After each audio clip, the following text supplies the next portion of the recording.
انہوں نے army chief general Qamar Javed Bajwa پر سنگین الزامات عائد کیے، انہوں نے جنرل فیض حمید کا نام لے کر ان پر تنقید کی اور ان پر سنگین ترین الزامات عائد کیے، یہاں تک کہا کہ جب ہم اقتدار میں آئیں گے تو جنرل فیض حمید اور جنرل باجوہ کا احتساب کریں گے، اور یہ اشارہ بھی دیا کہ ہم ان پر آرٹیکل 6 لگائیں گے۔ اب ایک طرف جب اس قسم کی باتیں کر رہے تھے میاں نواز شریف اور یہ الزام بھی لگا رہے تھے کہ جنرل فیض حمید اس وقت جج صاحبان سے بھی ملتے رہے اور جج صاحبان کو یہ بھی کہتے رہے کہ آپ نے کسی صورت مریم نواز اور میاں نواز شریف کو جیل سے باہر نہیں آنے دینا کیونکہ ہماری 2 سال کی محنت ضائع ہو جائے گی، تو اس صورتحال میں اگر 1 سال پہلے رانا شمیم نے میاں نواز شریف کو جسٹس ثاقب نثار والے معاملے سے آگاہ کر دیا تھا تو پھر پچھلے 1 سال کے دوران میاں نواز شریف اس معاملے پر کیوں خاموش رہے؟ یعنی رانا شمیم کے متعلق یہ دعویٰ کیا شریف خاندان نے کہ ہمیں تو 1 سال پہلے رانا شمیم نے جسٹس ثاقب نثار کے متعلق اس معاملے سے آگاہ کر دیا تھا، تو پھر سوال تو پیدا ہوتا ہے کہ میاں نواز شریف جو کہ جنرل باجوہ کے خلاف تقریریں بھی کر رہے تھے، جو ججز کے خلاف تقریریں بھی کر رہے تھے، وہ کس طرح سے پچھلے 1 سال کے دوران خاموش رہ سکتے ہیں؟ اب اس پر جو شریف فیملی ہے اس نے ایک مضحکہ خیز قسم کا جواب دیا، یعنی جب ان سے یہ سوال کیا گیا کہ میاں نواز شریف اب تک کیوں خاموش تھے تو شریف فیملی نے ایک ایسا مضحکہ خیز جواب دیا جسے سن کر آپ کے کانوں سے دھواں نکل جائے گا، کیونکہ شریف خاندان کا کہنا یہ تھا کہ اصل میں پچھلے 1 سال کے دوران کووڈ کی صورتحال تھی، کرونا کی صورتحال تھی، اور ہم اصل میں چاہتے یہ تھے کہ رانا شمیم لندن آئیں اور شریف فیملی کے روبرو پیش ہوں، وہ ہمارے ساتھ 1 on 1 ملاقات کریں، یہ پورا معاملہ جو ہے ہمارے سامنے بیان کریں اپنی زبان سے، اور ہم ان کی بدن بولی چیک کریں، یعنی ہم ان کی باڈی لینگویج چیک کریں کہ کیا وہ سچ کہہ رہے ہیں یا نہیں کہہ رہے۔ لیکن یہاں بہت اہم سوال پیدا ہوتا ہے، اور آپ کہہ سکتے ہیں کہ ایک فیصلہ کن سوال بھی پیدا ہوتا ہے، اور وہ سوال یہ ہے کہ شہباز شریف تو پاکستان میں موجود تھے، مریم نواز بھی پاکستان میں موجود تھیں، مسلم لیگ نون کی جو دیگر پوری قیادت ہے وہ بھی پاکستان میں موجود تھی، تو کیا یہ ممکن نہیں تھا کہ رانا شمیم مریم نواز سے ملاقات کرتے، شہباز شریف سے ملاقات کرتے، شاہد خاقان عباسی سے ملاقات کرتے، اور ان کی جس نام نہاد باڈی لینگویج کو چیک کرنے کا اب دعویٰ کیا جا رہا ہے، تو کیا شہباز شریف ان کی باڈی لینگویج نہیں چیک کر سکتے تھے؟ اور کیا وہ شہباز شریف کے روبرو یہ بات نہیں کر سکتے تھے؟ اور اگر رانا شمیم کے یہ الزامات درست ہوتے، اگر رانا شمیم کا یہ دعویٰ سچا ہوتا اور یہ بات وہ 1 سال پہلے ہی میاں نواز شریف کو بتا چکے ہوتے، تو آپ امیجن کریں کہ کیا یہ ممکن تھا کہ شریف فیملی اب تک خاموش رہتی، یعنی 1 سال تک خاموش رہتی اور اس نام نہاد گواہی کو اپنی بے گناہی ثابت کرنے کے لیے اب تک استعمال نہ کرتی؟ کیا یہ ممکن تھا؟ اب یہاں سے اس معاملے میں ایک اور انتہائی دلچسپ اور پراسرار موڑ آ گیا، اور وہ موڑ یہ تھا کہ شریف فیملی سے ایک اور سوال کیا گیا، اور وہ سوال یہ تھا کہ کیا رانا شمیم لندن میں نوٹری پبلک کے پاس حلف نامہ ریکارڈ کروانے خود گئے تھے، یا شریف فیملی کے جو ممبرز ہیں یعنی شریف فیملی کے ارکان وہ کوئی رانا شمیم کو اس نوٹری پبلک کے پاس لے کر گئے تھے کہ آئیں جناب آپ ہمارے ساتھ چلیں، ہم آپ کو لے کر جائیں گے اور آپ یہاں اپنا حلف نامہ ریکارڈ کروائیں۔ اب شریف فیملی کے لیے یعنی شریف خاندان کے لیے یہ ایک پیچیدہ معاملہ تھا۔ ظاہر ہے کہ اگر وہ یہ کہتے کہ وہ خود رانا شمیم کو لے کر نوٹری پبلک کے پاس گئے تھے تو پھر تو یہ پوری جو ملی بھگت ہے یہ ثابت ہو جاتی، لیکن بہرحال شریف فیملی کو اس سوال کا جواب ہر صورت دینا تھا۔ اب شریف فیملی نے ذرائع کے مطابق باضابطہ طور پر یہ اعتراف کر لیا ہے کہ ہاں ہم خود رانا شمیم کو نوٹری پبلک کے پاس لے کر گئے تھے،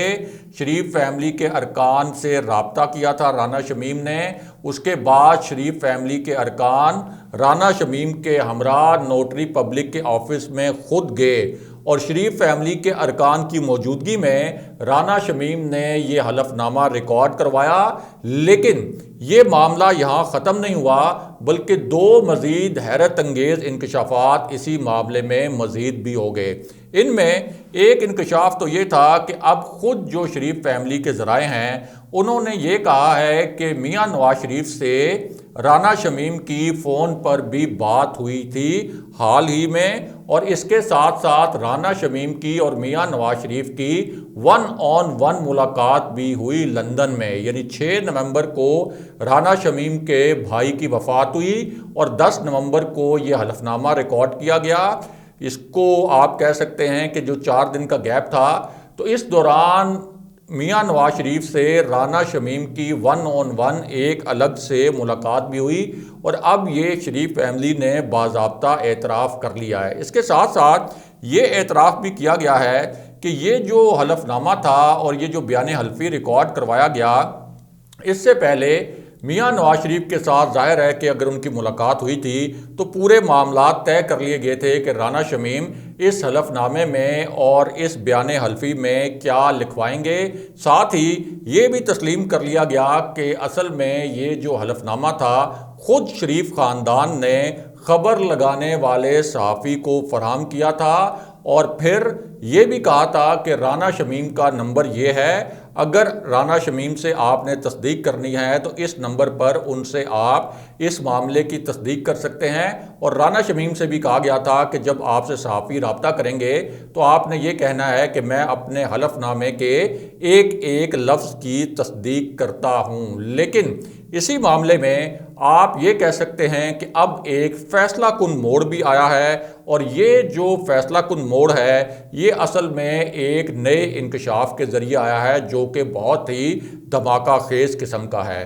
اور یہ جو انکشاف ہے یہ ایک ایسے پس منظر میں ہوا کہ جب شریف فیملی سے ایک اور اہم ترین اور آپ کہہ سکتے ہیں کہ سب سے پیچیدہ سوال کیا گیا، اور اس سوال پر حتمی طور پر یہ فیصلہ ہونا تھا کہ کیا رانا شمیم کا الزام جو انہوں نے جسٹس ثاقب نثار پر لگایا وہ الزام سچ ہے یا جھوٹ ہے، یا یہ پورا جو فراڈ ہے یہ ایک منصوبہ بندی کے ساتھ کیا گیا، یا رانا شمیم اس وقت غلط بیانی کر رہے ہیں یا ٹھیک کہہ رہے ہیں۔ اس سوال کے جواب پر ڈیپینڈ کرتا تھا کہ یہ ثابت ہو کہ رانا شمیم کے بیان حلفی کا اصل سٹیٹس کیا ہے، یعنی یہ جعلی ہے یا اصلی ہے، سچ ہے یا جھوٹ ہے۔ اب یہ جو سوال کیا گیا شریف فیملی سے، اس سوال میں پوچھا یہ گیا کہ اچھا آپ یہ بتائیں کہ رانا شمیم نے اپنے حلف نامے میں یہ الزام لگایا کہ جسٹس ثاقب نثار نے رجسٹرار کو یہ ہدایت دی تھی کہ آپ جسٹس عامر فاروق کے گھر جائیں، ان کے گھر جا کر یہ پیغام دیں کہ مجھے کال بیک کر لیں، یعنی جسٹس ثاقب نثار کو کال بیک کر لیں، اور ساتھ یہ بھی الزام لگایا کہ جسٹس عامر فاروق نے جوابی طور پر جسٹس ثاقب نثار کو یہ یقین دہانی کروا دی کہ ٹھیک ہے میں میاں نواز شریف کو اور مریم نواز کو اگلے الیکشن تک، یعنی جو اس وقت الیکشن ہونا تھا کچھ دنوں کے تک، اس الیکشن تک باہر نہیں آنے دوں گا، یعنی ان کی ضمانت بالکل بھی منظور نہیں ہونے دوں گا۔ اب یہ جو نقطہ ہے اس پر شریف فیملی سے یہ سوال کیا گیا کہ جب جسٹس عامر فاروق اس وقت میاں نواز شریف اور مریم نواز کی اپیلوں کی سماعت ہی نہیں کر رہے تھے، جب وہ اس وقت پاکستان میں موجود ہی نہیں تھے، تو کیا یہ ممکن ہے کہ جسٹس ثاقب نثار رجسٹرار سے کہیں، اور جسٹس ثاقب نثار اس وقت کس طرح سے رجسٹرار سے یہ کہہ سکتے ہیں کہ جسٹس عامر فاروق کے گھر جائیں اور انہیں میرا پیغام پہنچائیں، جبکہ یہ بات سب کو پتہ تھی کہ جسٹس عامر فاروق نہ تو اس بینچ کا حصہ تھے جو اس وقت میاں نواز شریف اور مریم نواز کے کیسز کی سماعت کر رہا تھا، اور یہ بات بھی سب کو معلوم تھی کہ جسٹس عامر فاروق اور چیف جسٹس اطہر من اللہ اس وقت چھٹیوں پر بیرون ملک تھے۔ اب اس پر پہلے تو شریف فیملی نے یہ آپ کہہ سکتے ہیں کہ چپ سادھ لی، کیونکہ یہ جو شریف فیملی سے سوال کیا گیا تھا اس میں یہ بھی کہا گیا تھا کہ رانا شمیم نے یہ حلف نامہ دیتے ہوئے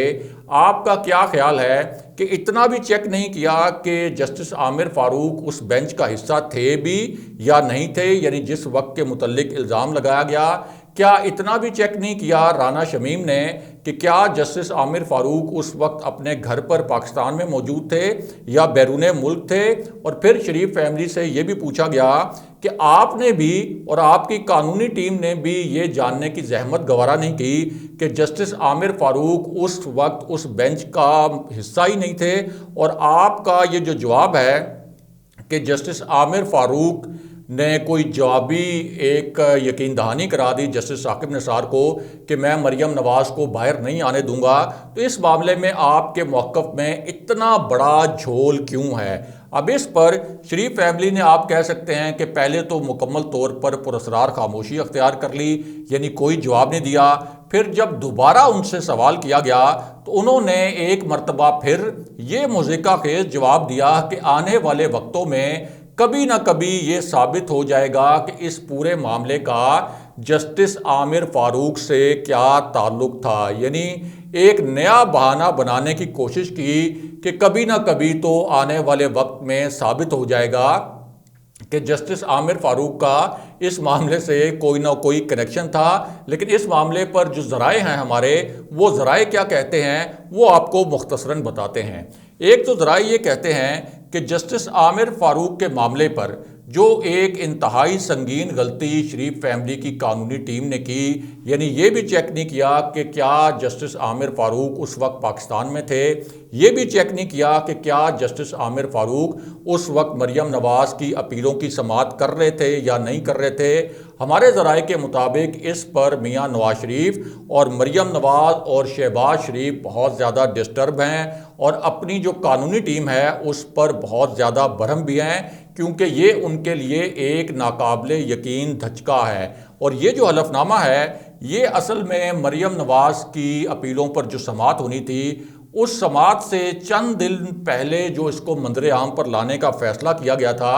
وہ فیصلہ ہی اس لیے کیا گیا تھا کہ مریم نواز کے کیس میں عدلیہ پر ایک دباؤ کی صورتحال پیدا کی جائے، اس دباؤ کی صورتحال میں کوئی ریلیف حاصل کیا جائے۔ لیکن اس معاملے میں جتنے اب جھول سامنے آئے ہیں اور جتنے اس فراڈ کے متعلق اب شواہد سامنے آگے ہیں، اس پر ذرائع کا کہنا ہے کہ شہباز شریف، مریم نواز اور میاں نواز شریف سخت برہم بھی ہیں، بہت زیادہ افسردہ بھی ہیں، کیونکہ ان کو معلوم ہے کہ انہوں نے یہ جو موو کیا تھا